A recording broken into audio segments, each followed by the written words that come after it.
ओम नारायणाय नमः। आप सभी को वैशाख मास की ढेरों शुभकामनाएं। प्रिय भक्तों, आज वैशाख मास के कृष्ण पक्ष की चतुर्थी तिथि है और हम आज के इस वीडियो में वैशाख मास महात्म्य में चौथा अध्याय सुनेंगे, चौथा अध्याय श्रवण करेंगे। चौथे अध्याय में बहुत ही महत्वपूर्ण वर्णन आने वाला है कि किस प्रकार से जो वैशाख मास है वो महत्वपूर्ण है सब धर्मों में और सभी महीनों में ये सर्वश्रेष्ठ क्यों है, इसका क्या संबंध है। भगवान स्वयं नारायण बताएंगे कि इसका क्या संबंध है सृष्टि की प्रलय से और व्यक्ति की मुक्ति से और उसके दुखों के निवारण से। ये अध्याय बहुत ही महत्वपूर्ण होने वाला है। आपसे निवेदन है कि अध्याय को पूर्ण रूप से सुनिएगा।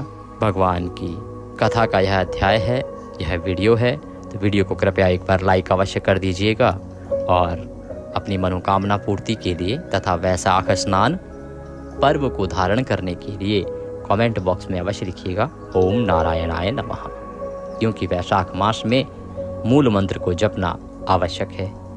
जितनी अधिक बार बोलेंगे और जितनी अधिक बार लिखेंगे यह उतना ही अधिक कल्याण कर रहेगा। इसीलिए आपको अवश्य ही लिखना या बोलना चाहिए ओम नारायणाय नमः। कथा के बाद हम वैशाख मास में सुनी जाने वाली बांदरी की कथा भी आपको सुनाएंगे, उसका श्रवण भी कीजिएगा, वह भी प्रतिदिन सुनी जानी चाहिए। और विष्णु सहस्त्र नाम का पाठ भी आपको 30 दिन पूरा महीना वैशाख का आपको श्रवण करना चाहिए, इसका फल बहुत अधिक है। संक्षेप में समझाना चाहेंगे कि वैशाख में ये सब चीज़ें क्यों सुननी चाहिए। देखिए, इसका कारण ये है कि वैशाख मास में जितना पुण्य आप करेंगे उसका 1100 गुना अधिक फल आपको प्राप्त होगा। आप कार्तिक नहाते हैं, आप कार्तिक में कथा सुनते हैं और आपके हिसाब से कार्तिक मास शायद सर्वश्रेष्ठ मास है, परंतु ऐसा नहीं है। सर्वश्रेष्ठ मास है वैशाख मास। सबसे अधिक पुण्य प्राप्त होता है वैशाख स्नान से, वैशाख महात्म्य में श्रवण करने से और वैशाख में दान पुण्य के कार्य करने से। और ये मैं अपने आप से नहीं बोल रहा हूँ, ये भगवान नारायण स्वयं कहते हैं। पद्म पुराण पढ़िएगा, उसमें वर्णन आएगा। एक संवाद यमराज, ब्रह्मदेव और भगवान विष्णु का हमने आपके लिए अपलोड किया था। अगर आपने नहीं सुना है तो उसको अवश्य सुनिएगा, जिसमें हमने महिमा बताई है वैशाख मास की। ये वो महीना है जो यमराज को भी रुला सकता है। भगवान नारायण ने स्वयं कहा है कि किस लिए वैशाख की जो जानकारी है लोगों को वो कलयुग में कम होती चली जाएगी, परंतु उसका तेज कम नहीं होगा। जो इसमें स्नान करेगा, जो पाठ पूजा करेगा, उसको फल वही मिलेगा जो पहले मिलता आया था, परंतु लोगों की जानकारी जो है ना इसके बारे में कम होती चली जाएगी। किस लिए किया ऐसा भगवान नारायण ने, ये आप उस वीडियो में देखिएगा, क्योंकि ये सबसे प्रिय मास है भगवान का और सबसे कल्याणकारी। आइए अभी हम कथा आरंभ करते हैं आज की और उसके बाद आगे वृतांत सुनाएंगे। तो नारद जी कहने लगे कि हे राजन, वैशाख मास सब धर्मों, सब प्रकार के वर्षों, सब महीनों से और सब दानों से अधिक क्यों है। हे महाप्राज्ञ, ये मैं अब तुम्हारे सामने कहता हूँ, तुम इसे ध्यान से सुनो कि किन कारणों से ये माह सभी प्रकार के धर्मों, सभी प्रकार के वर्षों और महीनों आदि में सर्वोत्तम है। जब सब युगों का अंत होता है तब सब देवताओं के राजा शेषशायी विष्णु भगवान संपूर्ण लोक जीवों को अपने उदर में समेटकर समुद्र में शयन करते हैं। उदर अभिप्राय पेट का, कि जब चारों युग पूर्ण हो जाते हैं ना, तो चौथे युग की समाप्ति पर सृष्टि में प्रलय होती है और उस समय भगवान विष्णु सभी जीवों को अपने पेट में संजो लेते हैं और समुद्र में शयन करते हैं और योग माया के प्रताप से अनेक एकता को प्राप्त होते हैं एवं एक निमेष व्यतीत होने पर वेद प्रार्थना करके भगवान को जगाते हैं।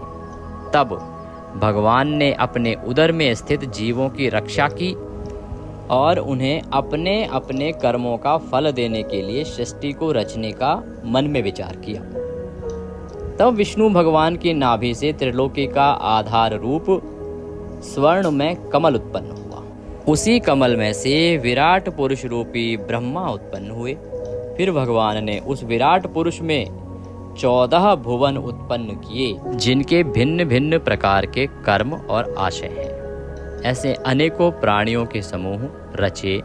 फिर सत, रज, तम तीनों गुण, प्रकृति, मर्यादा भुवनों के स्वामी रचे।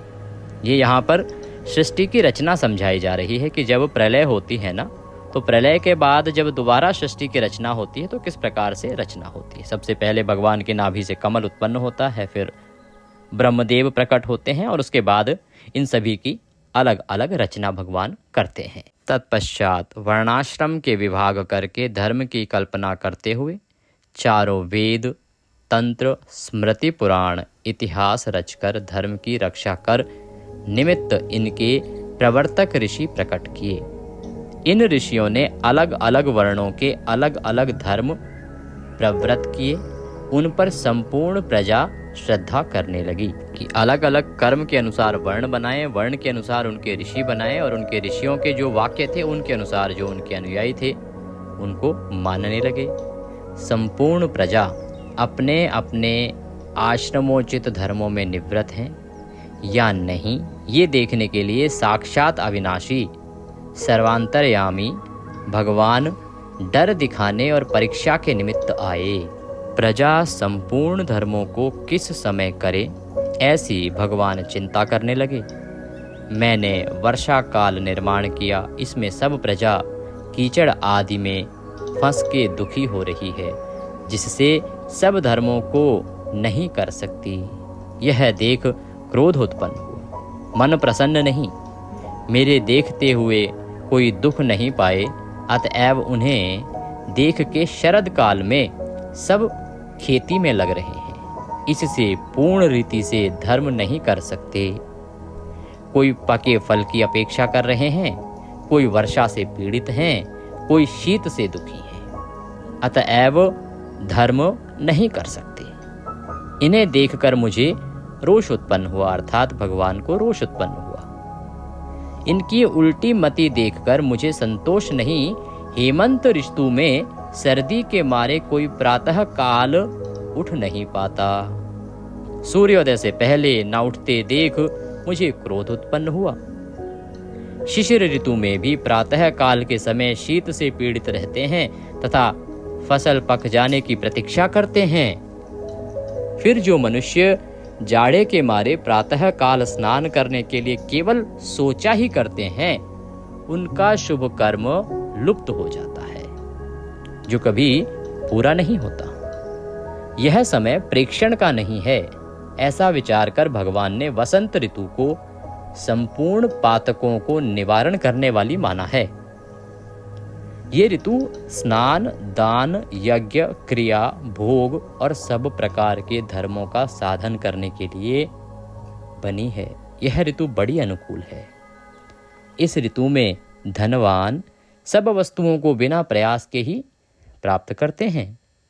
जिस किसी रीति से द्रव्य द्वारा देहधारियों की तुष्टि हो जाए, जो विष्णु भगवान के भरोसे रहने वाले लोगों के धर्म का साधन ही द्रव्य है, वसंत ऋतु में संपूर्ण द्रव्य लोगों को सुखदायक होते हैं। दान योग्य, धर्म योग्य और सब कुछ भोगने योग्य निर्धन, लूले, लंगड़े, व्याकुल और महात्माओं को संपूर्ण द्रव्य और जलादि सुलभ हैं।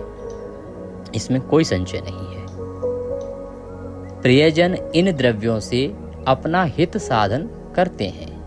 पत्र, पुष्प, फल, शाक आदि, प्रिय वचन, माला, तांबूल, चंदन, पग धोना तथा नम्रता से साधन करते हैं। मैं उनको वर देता हूँ। ऐसा कहते हुए विष्णु भगवान लक्ष्मी सहित चारों ओर वन देखने के लिए चले, जिनमें अनेक प्रकार के फूल खिल रहे हैं।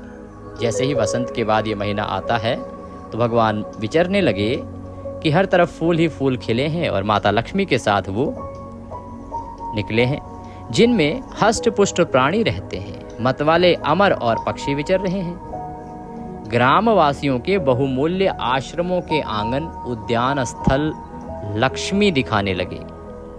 देवता, मुनीश्वर, सिद्ध, चारण, गंधर्व, किन्नर, नाग, राक्षस सब स्तुति करते हैं।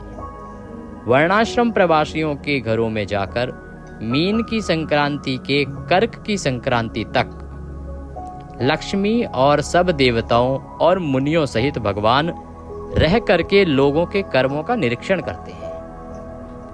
धर्म आचरण वाले पुरुषों की मनोकामना पूरी कर देते हैं और मदोन्मत्त की आयु और धन आदि को हर लेते हैं। अर्थात जो धर्म में लगे होते हैं इस समय में उनको भगवान मनवांछित फल देते हैं, उनकी मनोकामनाएं पूरी करते हैं। और भगवान देखते हैं कि जो इस समय में भी मदोन्मत्त हैं, अच्छा अर्थात मद में डूबे हुए हैं, तो उनकी आयु और धन आदि का वो हरण कर लेते हैं। तो जो बैसाख में भगवान की पूजा करते हैं तथा उनके चल मूर्ति रूप साधु महात्माओं की सेवा करते हैं तथा अन्य महीनों में नहीं करते, उनके अपराध को भगवान क्षमा कर देते हैं। केवल यदि आप वैशाख माह में ही साधु महात्माओं की सेवा करें, पूजा करें, दान आदि करें, ब्राह्मण की सेवा करें, ब्राह्मण को दान दें, पूजन करें, भगवान की भक्ति करें, तो इतना कर लेने मात्र से भी पूरे वर्ष यदि आप पूजा नहीं करते हैं तो उसकी क्षमा मिल जाती है। तथा अन्य महीनों में यदि आप कोई भी शुभ काम नहीं करते हैं तो भी कोई दोष नहीं लगता है। भगवान आपके ऐसी अवस्था में सभी अपराधों को क्षमा कर देते हैं। जैसे अपने देश में आए हुए राजा को देख उस देश के निवासी मनुष्य बहुमूल्य भेंट पूजा लेकर राजा की पूजा करते हैं, तब राजा पूजा के आकार आदि द्वारा जान लेता है कि अमुक की सेवा पूरी है, अमुक की न्यून है अर्थात अधूरी है। जो पूजा अधिक होए तो प्रसन्न होकर निश्चित ही उसे मनवांछित फल देते हैं, और जिनकी पूजा सेवा ठीक नहीं है उन्हें दंड देते हैं। ऐसे ही विष्णु भगवान वैशाख मास में जो अच्छी रीति से पूजा करते हैं उन्हें मनवांछित फल देते हैं, और जो नहीं करते हैं उनके धन आदि को हर लेते हैं। धर्म के रक्षक देव सारंगणपति विष्णु भगवान इस मास में प्राणी की परीक्षा करते हैं, इसलिए यह महीना सबसे उत्तम है। स्वयं नारायण इस समय मनुष्य की परीक्षा लेते हैं, क्योंकि ईश्वर कहते हैं कि शीत ऋतु में आपके सामने परेशानी हो सकती है, ठंड है, सुबह सुबह कौन उठे। वर्षा ऋतु में परेशानी हो सकती है, बहुत तेज बारिश है, बहुत बाढ़ आई हुई है, बाहर बहुत कीचड़ है, कैसे पूजा पाठ कर पाएं। परंतु ये जो ऋतु है, वसंत जो चलती है और वैशाख जब आता है, तो भगवान कहते हैं ये तो उत्तम है सभी के लिए, अतः इसमें आपको ये कर्म करना ही चाहिए। तो ये पूरे माह तक, पूरे एक महीने सभी देवता और भगवान आपके घरों में विचरण करते हैं माता लक्ष्मी के साथ, आपके कर्मों को देखते हैं। इसलिए ध्यान दीजिए कि इस एक माह में जितना हो सके मांगलिक कार्य कीजिए, शुभ कार्य कीजिए, अच्छे कर्म कीजिए, दान धर्म के कर्म कीजिए, भगवान की भक्ति कीजिए, अनुष्ठान कीजिए, प्यासे को पानी पिलाइए, अन्नदान कीजिए। जितना दान देंगे, वैशाख की महिमा बताती है कि आपका उतना अधिक कल्याण होगा। आज की इस कथा में यही विराम देंगे। इसी के साथ आज का यह 4वां अध्याय पूर्ण हुआ। बोलिए विष्णु भगवान की जय। ओम नमो नारायण, ओम नमो नारायण, ओम नमो नारायण, ओम नारायणाय नमः, नारायणाय नमः, नारायणाय नमः। अब हम सुनेंगे वैशाख मास में प्रतिदिन सुनी जाने वाली बांदरी की कहानी, जैसे आपको प्रतिदिन अवश्य ही सुनना चाहिए कि किस प्रकार से एक बंदरिया ने बैसाख नहाया और उसके पुण्य प्रताप से न केवल उसको मुक्ति मिली, बंदरिया होते हुए वो राज्य की रानी बनी, एक होनहार पुत्र की माँ बनी, और किस प्रकार से उसे राजपाट वैभव प्राप्त हुआ। आइए कथा आरंभ करते हैं, और उसके बाद आप सुनना ना भूलिएगा। विष्णु सहस्त्रनाम हमने अलग से आपके लिए अपलोड किया है, लिंक यहाँ पर हम प्रदान करेंगे।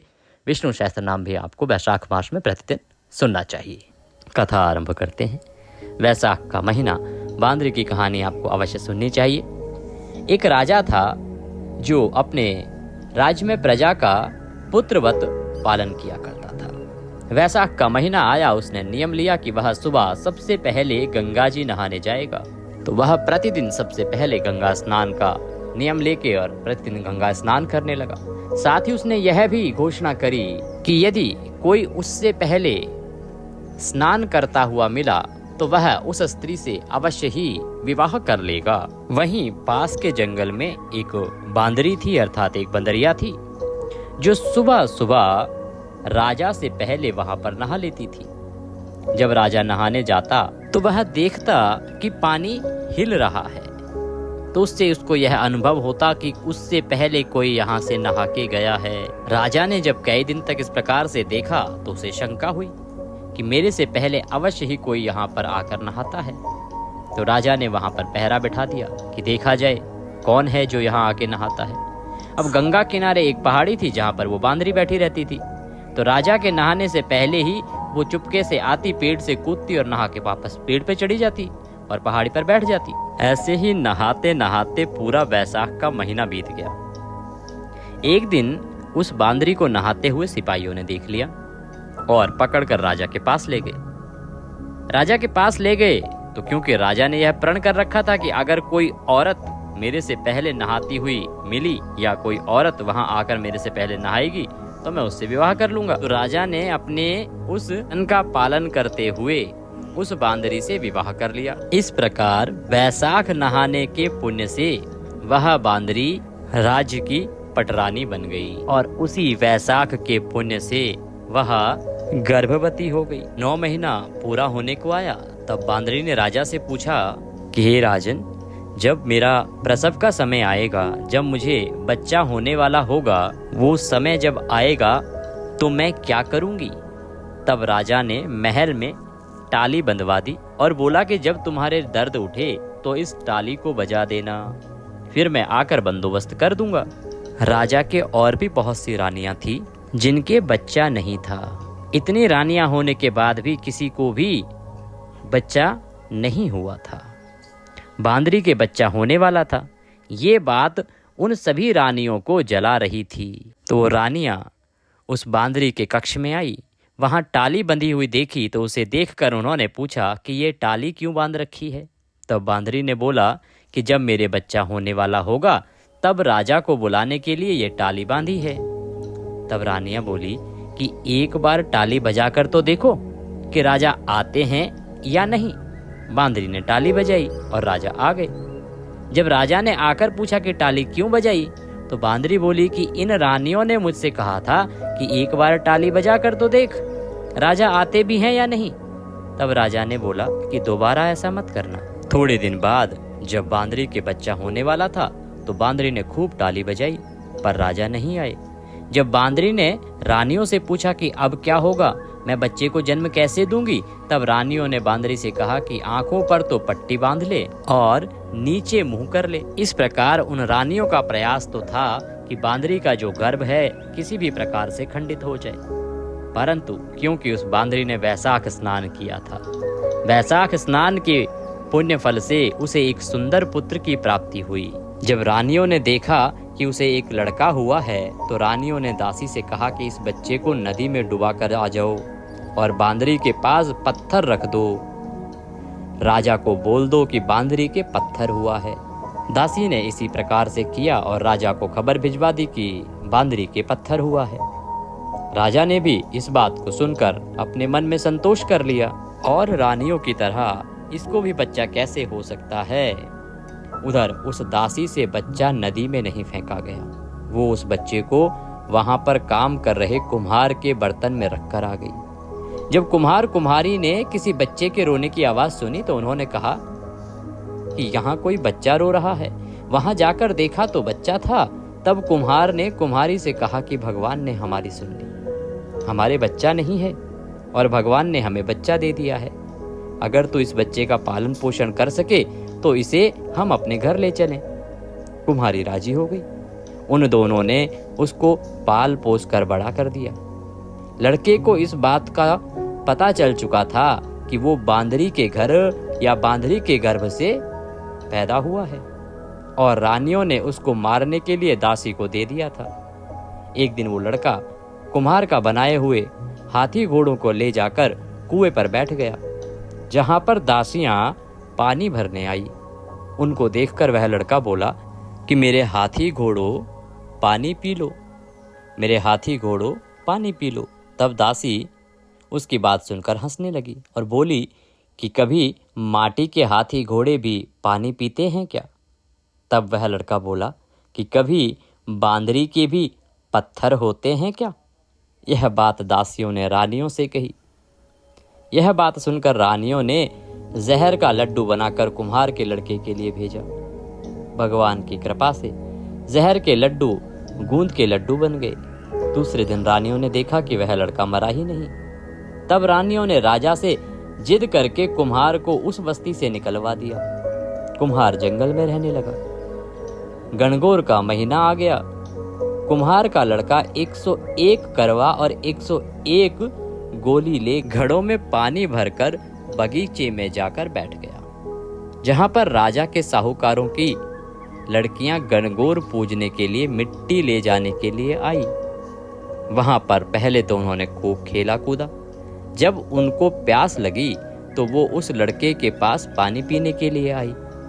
तब वो लड़का बोला कि मेरे पास गोली है, उसको तुम खाती जाओ और मेरे चारों तरफ फिरती जाओ, तब तुमको पानी पिलाऊंगा।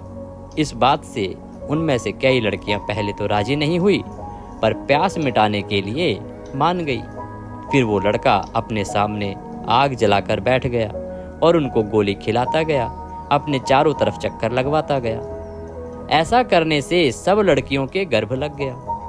जब ये बात उन लड़कियों के माता पिता को पता चली तो उन्होंने उन लड़कियों से पूछा कि ऐसा कैसे हुआ। उन्होंने सारी बात बता दी। तो उनके माता पिता उस कुम्हार के पास गए और बोले, तुम्हारे लड़के ने हमारी लड़कियों से फेरे ले रखे हैं और शादी कर ली है। तो वो बोले कि इन लड़कियों को अब तुम अपने पास रखो। तो कुम्हार बोला कि इतनी सारी लड़कियों का मैं कैसे पालन पोषण करूंगा। तब उनके माता पिता ने उन लड़कियों को बहुत धन दौलत देकर विदा कर दिया। थोड़े दिन बाद कुम्हार के घर 101 पोतों का जन्म हुआ। कुम्हार बोला कि हम पूरी नगरी को जिमाएंगे। तब सब लोग कुम्हार के जीमने के लिए आए। राजा रानियां सब आए, केवल बांदरी को छोड़कर सारा राज्य जीमने के लिए आया। जब लड़के ने यह देखा कि बांदरी नहीं आई तो उसने राजा के पास जाकर बांदरी को लाने के लिए न्योता भिजवाया। उसके बाद बांदरी आई, उसको सोने की चौकी पर बिठाकर सभा में बिठा दिया और उस लड़के ने अपनी बहुओं को बता दिया कि यह मेरी जन्म की माता है। तो सारी बहुओं ने उसको सोने के सिक्के देती गई और उसके पैर छूती गई, सोने के सिक्के देती गई और उसके पैर छूती गई। बांदरी के पोते को गोदी में देती गई और बांदरी से आशीर्वाद दिलाती गई। राजा को ये बात समझ में नहीं आई कि ये लड़का बांदरी की इतनी खातिरदारी क्यों कर रहा है।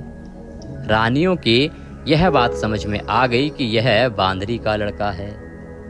राजा ने सबसे पहले बोला कि मेरा तो अपमान हो गया है, मैं यहाँ से जा रहा हूँ। तब लड़के ने राजा को रोका और बोला कि आप क्यों जा रहे हैं।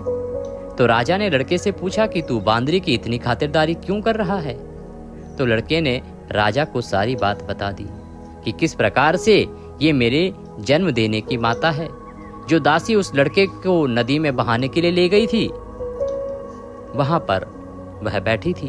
वो दासी भी राजा को सारी बात बताती गई। तो राजा ने सब रानियों को जेल में डलवा दिया और बांदरी तथा वह राजा अपने पोते पोती लड़के और सभी बहुओं को गाजे बाजे के साथ अपने महल में ले गया। सबको अलग अलग महल बनवा दिए और लड़का राज करने लगा। राजा ने कुम्हार से कहा कि आप दोनों भी मेरे साथ चलो, लेकिन कुम्हार राजी नहीं हुआ। फिर राजा ने कुम्हार को बहुत सारा धन दौलत दे दिया। तब सभी लोग बोलते हैं कि बैसाख के महीने में नहाने से बहुत पुण्य मिलता है। जैसे बांदरी बैसाख नहाई तो राज्य मिल गया, रानी मिल गई और इतना सुशील और योग्य पुत्र प्राप्त हुआ। उसी तरह आपको भी भगवान सुख संपत्ति दे, संतान दे। कथा सुनने वालों को, कथा सुनाने वालों को, हुकारा भरने वालों को भगवान सभी इच्छाएं पूरी करे। बोले विष्णु भगवान की जय। ओम नारायणाय नमः, ओम नारायणाय नमः। इसी के साथ यह बांदरी की कथा यहाँ समाप्त होती है। यह कथा प्रतिदिन आपको सुननी चाहिए। 30 दिन यह कथा वैशाख के महीने में सुनी जाती है। इसके साथ आप प्रतिदिन वैशाख महात्म्य सुनिए और विष्णु सहस्त्र नाम का पाठ भी श्रवण कीजिए, अति कल्याणकारी रहेगा। वीडियो थोड़ा भी अच्छा लगे तो उसे एक बार लाइक अवश्य कर दीजिएगा। कमेंट बॉक्स में अवश्य लिखिएगा ओम नारायणाय।